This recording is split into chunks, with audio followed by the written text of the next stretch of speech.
क्या कभी आपके साथ ऐसा हुआ है कि आपके किसी अपने ने आपको कुछ बुरा भला कह दिया हो, कुछ आपके ऊपर गुस्सा कर दिया हो, किसी बात के लिए डांट दिया हो और आपको इतना क्रोध आया हो कि आपने उसे पलट के जवाब दे दिया हो, या अगर वो आपसे छोटा है तो आपने उसे मार दिया हो, आपका दोस्त है तो आपने उससे बात करनी बंद कर दी हो, आपके माता पिता हों तो आपने उन पर अपना गुस्सा निकाल दिया हो। ये बड़ी आम सी बात है, गुस्सा करना, क्रोध। देखा जाए तो गुस्सा एक इंसानी स्वभाव है, एक इंसानी जज्बात है। जैसे हंसना, रोना, खुश होना, दुखी होना, गुस्सा करना भी एक स्वभाव है। पर समस्या ये है कि ये स्वभाव इंसान को बर्बाद कर देता है, रिश्तों को बर्बाद कर देता है। आप सोच कर देखिए, अगर आप किसी गहरे पानी में हो, समुद्र में या नदी में, आपको तैरना ना आता हो, आप क्या करेंगे? बेशक आप वहां पर छटपटाएंगे, हाथ पैर मारेंगे, बाहर निकलने की कोशिश करेंगे। पर सच ये है कि अगर आपको तैरना नहीं आता और आप गहरे पानी में हाथ पैर मारने की कोशिश करेंगे, किसी भी तरह बाहर निकलने की कोशिश करेंगे, तो आप उस पानी के अंदर और ज़्यादा घुसते चले जाएंगे। दलदल को ही ले लीजिए, आपने फिल्मों में, सीरियलों में देखा होगा कि कोई व्यक्ति अगर दलदल में फंस जाए और वो बाहर निकलने के लिए खूब जतन करे, हाथ पैर चलाए, वो और अंदर घुसता चला जाता है। उस समय, उस मौके पर स्थिर हो जाना बेहतर है। पानी में रहने पर अगर आप स्थिर हो जाते हैं तो आपकी बॉडी हल्की हो जाएगी और आप फ्लोट करके ऊपर आ जाएंगे, तैरने लगेंगे। बेशक उस समय भी आप पानी में ही रहेंगे, पानी से बाहर नहीं निकल आएंगे, मगर आपके लिए स्थिति कुछ बेहतर हो जाएगी। इसी तरह क्रोध में भी, गुस्से में भी होता है।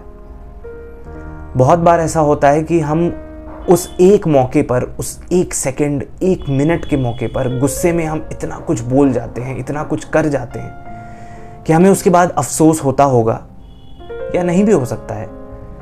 मगर हम ये नहीं एहसास करते कि अगर उस एक समय पर, उस एक मोमेंट पर हम शांत हो जाते, कुछ देर के लिए हम चुप हो जाते, तो हम कितनी बातों को रोक सकते थे जो हमारे मुंह से निकल रही थी, जो सामने वाले के मुंह से निकल रही थी।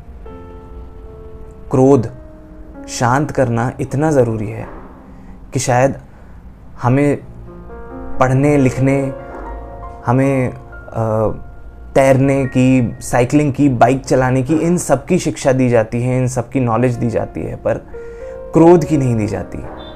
एंगर मैनेजमेंट, मेरे ख्याल से आज के समय में स्कूलों में एंगर मैनेजमेंट एक सब्जेक्ट हो जाना चाहिए। बच्चों को अपना गुस्सा कंट्रोल करना आना चाहिए। मेरे जानने वाले से कई लोग हैं, आपके भी जानने वाले होंगे, जिन्हें जब गुस्सा आता है तो वो चीज़ों को तोड़ने लगते हैं, इधर उधर फेंकने लगते हैं, दूसरों पर आरोप प्रत्यारोप करने लगते हैं, उनको ऐसी बुरी बातें बोलते हैं जिससे उन्हें दुख पहुंचता है। पर क्या आपने कभी ऐसा सोचा है कि गुस्से के उस एक क्षण में अगर हम 5 सेकंड, 10 सेकंड के लिए चुप हो जाएं, या जो भावनाएं हमारे अंदर से बाहर निकल रही हैं उन्हें हम किसी तरह दबा लें, तो हम क्या से क्या कर सकते हैं?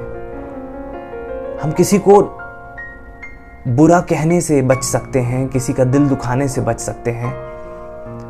उस एक मौके में हम कई रिश्तों को जोड़ सकते हैं जिन्हें हम गुस्से में तोड़ने वाले थे या तोड़ चुके होते हैं। क्रोध एक ऐसा स्वभाव है, जैसा मैंने पहले कहा, रोना, हंसना, गाना, ये सारे एक स्वभाव है, इंसानी स्वभाव है। इंसान खुश होता है तो उसको जाहिर करने के तरीके हैं, मगर जब वो गुस्से में होता है, क्रोध में होता है, तो उसको जो जाहिर करने का तरीका होता है वो बिल्कुल अलग होता है। अगर कोई हमें कुछ कह देता है तो क्या हमें कट जाता है? क्या हमारे शरीर पर कोई घाव पैदा हो जाता है जो हमें दर्द पहुंचाता है? वो हमारे मन को दर्द पहुंचाता है। और अगर आप गौर करेंगे, हमारा मन क्या है? वो हमारा ईगो है, हमारा अहम है। और हम तब ज्यादा क्रोधित होते हैं जब हमारे ईगो पर चोट लगती है। ईगो किसी का भी हो सकता है, औरत का, आदमी का। अक्सर कहते हैं कि मेल ईगो, पुरुष का ईगो बहुत छोटा, पतला, महीन होता है। आप किसी आदमी को मोटा, नाटा, भद्दा, कम पैसे कमाने वाला, कम जानकार कह दीजिए और देखिए वो ऐसे ऐसे नाराज हो जाएगा। पर क्या आपने कभी सोचा है कि अगर हम उसी ईगो पर काबू कर लें तो हम अपने आप पर विजय पा सकते हैं, अपने स्वभाव पर विजय पा सकते हैं। इंसान अगर अपने ऊपर नहीं काबू पाया तो फिर वो इंसान किस बात का। जानवर और इंसान में यही तो फर्क है, काबू पा लेने की प्रवृत्ति। आप देखिए, एक जानवर अगर भूखा रहता है, कोई मांसाहारी जानवर है, शेर है, चीता है, वो भूखा है, वो शिकार करेगा। उसके लिए ये चीज़ें क्लियर है, भूख लगी है, शिकार करना है, दूसरे की जान लेनी है, मारना है, खाना है। ये फूड चेन है, ये प्रकृति का नियम है। उसमें उस शेर की गलती नहीं है कि वो किसी और की जान ले रहा है। पर हम इंसान हैं, अगर हमें भूख लगी है तो हम शायद 10 मिनट, आधे घंटे, 1 घंटे भी उस भूख को रोक सकते हैं। शायद अभी अगर हमें खाने के लिए लाई चना मिल रहा है तो शायद हम उस आधे घंटे की भूख को रोककर कुछ देर इंतज़ार कर सकते हैं, शायद हमें रोटी भी खाने को मिल जाए। मेरा कहने का मतलब ये है कि इंसान के अंदर अपने आप पर काबू पाने की शक्ति है, होती है, पर हम अपनी इस शक्ति को नहीं पहचान पाते, हम खुद पर काबू नहीं पा पाते और यही चीज़ हमें इंसान से जानवर बना देती है, जानवर की प्रवृत्ति पैदा कर देती है। भाई बहन हो, माता पिता हो, हस्बैंड वाइफ हो, पति पत्नी हो, दोस्त हो, कितनी ही बार हम उनका दिल सिर्फ इस कारण से दुखा देते हैं क्योंकि हम गुस्सा है। हमें अपने गुस्से पर काबू क्यों नहीं होता, हम क्यों नहीं रोक पाते, हम क्यों नहीं उस एक क्षण में अपने आप को यह समझा पाते कि नहीं बॉस, अभी रुकना है, अभी ये नहीं करना है। हम हाथ चला देते हैं, हम सामान उठा के फेंक देते हैं, हम अपशब्द बोल देते हैं, भाई को, बहन को, पति को, पत्नी को, माँ बाप को, बड़ों को, छोटों को। और हम ये भूल जाते हैं कि उस क्रोध को हम काबू पा सकते हैं, उस क्रोध को हम कंट्रोल कर सकते हैं, ये हमारे बस में है। पर हम काबू नहीं करना चाहते क्योंकि हमें ऐसा लगता है कि अगर हम उस क्रोध को निकाल देंगे तो हम शांत हो जाएंगे। हर चीज दुनिया में, हर चीज इक्विलिब्रियम के आधार पर, संतुलन के आधार पर चलती है। हर चीज का एक संतुलन बना होता है। मेरे पास एक स्टेपलर की पिन का ये डिब्बा है, मैं इसे अपनी उंगली पर रखूंगा, कुछ देर तो हो सकता है ये टिकी रहे जब तक कि मैंने इसका संतुलन बनाया हुआ है। अगर मैं ज़रा सा इसको अपने उंगली से बगल करूंगा, इसका संतुलन बिगड़ जाएगा और ये जाके टेबल पर गिर जाएगा और ये टेबल पर जाके सीधा रुक जाएगा क्योंकि इसे संतुलन चाहिए, इसे एक आधार चाहिए जिस पर ये टिका रहे, आराम से, संतुलित, इक्विलिब्रियम। इंसानी स्वभाव भी ऐसा है, उसे संतुलन चाहिए। एनर्जी, या आप कह सकते हैं कि कोई भी चीज़ जो दुनिया में ऐसी है जो फोर्स के साथ बह रही है, एनर्जी है। मैं विज्ञान का छात्र नहीं हूँ, इसलिए मैं शायद उस विज्ञान के लहजे में इस बात को नहीं समझा पा रहा हूँ, शायद आप मेरी बात समझ पा रहे हो। ऊपर से नीचे, ज़्यादा से कम की ओर बहती है। ठंडी हवा भारी होती है, वो ऊपर से नीचे आती है। गर्म हवा हल्की होती है, वो ऊपर चली जाती है। इसी तरह पानी को देख लीजिए आप, अगर पानी को आप ऊपर से नीचे बहाएंगे वो नीचे की तरफ बह जाएगा, पर नीचे रखे रहेंगे वो ऊपर की तरफ नहीं जाएगा। उसी तरह इंसान की ऊर्जा भी ऐसी है, ऊर्जा भी ज़्यादा से कम की तरफ जाती है। जब हम गुस्से में होते हैं, हम बहुत ज़्यादा ऊर्जा में होते हैं, अपना गुस्सा जल्दी जल्दी निकाल देना चाहते हैं और इसलिए हम कमज़ोर पर, या जो गुस्सा नहीं है, जो शांत है, जो हमें चुप कराना चाह रहा है, हम उसके ऊपर अपना सारा गुस्सा निकाल देते हैं और खुद, जिस संतुलन की मैं बात कर रहा था, खुद उस इक्विलिब्रियम में आ जाते हैं।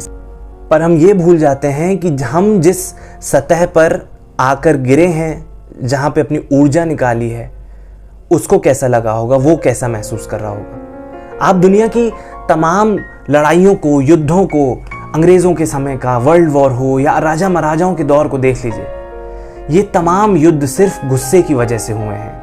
अपने अहम को, ईगो को जब चोट पहुंचती है, ठेस पहुंचती है, तब हुए हैं। ईगो पर काबू पाना बहुत ज़रूरी है।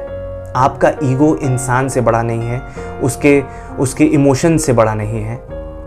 अगर आपका ईगो हर्ट हो रहा है तो वो आपकी समस्या है। आपने अपने ईगो को इतना छोटा बना के रखा है, इतना वल्नरेबल बना के रखा है कि वो आसानी से टूट सकता है। आप कुछ भी देख लीजिए, एक पेन है, इसको मैं ज़्यादा ज़ोर लगाऊंगा ये टूट जाएगा। आपका ईगो इतना कमज़ोर है। पर क्या मैं इतनी आसानी से अगर लोहे को मोड़ूंगा, तोड़ने की कोशिश करूंगा और टूटेगा? नहीं टूटेगा। तो आपका गुस्सा आपके ईगो की वजह से है। ईगो को कम करिए, गुस्सा खुद ब खुद कम हो जाएगा। हर छोटी बड़ी चीज़ पर ये सोचना, ये समझना बंद करिए कि आप ही सबसे ज़्यादा महत्वपूर्ण हैं। आप ही की वजह से चीज़ें चल रही हैं। आपको हर कोई तवज्जो देगा, हर कोई आपकी तीमारदारी करेगा, हर कोई आपको पूछेगा नहीं, ऐसा नहीं है। अगर आपको कोई पूछ रहा है तो ये अच्छी बात है, कोई नहीं पूछ रहा तो उसमें भी कोई हर्ज नहीं है। आपकी ज़िंदगी पर कोई असर नहीं पड़ेगा। गुस्से को शांत रखना, एंगर मैनेजमेंट हर इंसान को आना चाहिए। मेडिटेट करिए, स्वस्थ सोचिए, बातें अच्छी करिए, अच्छा खाइए। गुस्सा खाने की वजह से भी बढ़ता है। और खुद को शांत रखने की कोशिश करिए, क्योंकि गुस्से से आपका बीपी तो बढ़ेगा ही, सामने वाले का भी बढ़ेगा। इसलिए इस एक स्वभाव को, इस एक जज्बात पर काबू पाइए। आप इंसान के तौर पर सफल हो जाएंगे। आप खुद पर काबू पा लेंगे, खुद के दिमाग पर काबू पा लेंगे, और आप फिर दुनिया में हर उस चीज़ को हासिल कर सकते हैं जो आप हासिल करना चाहते हैं। क्योंकि लड़ाइयों के दम पर दुनिया तो जीत ली जाती होगी, इंसान नहीं जीते जाते। और गुस्सा हमें कभी इंसान जीतने में मदद नहीं करता। वो सिर्फ युद्ध जीतने में मदद करता है, जिसकी खुशी क्षणिक होती है। जब हम युद्ध जीत लेते हैं तब हमारे पास सिर्फ बचता है क्या? अब क्या करना है, अब आगे क्या।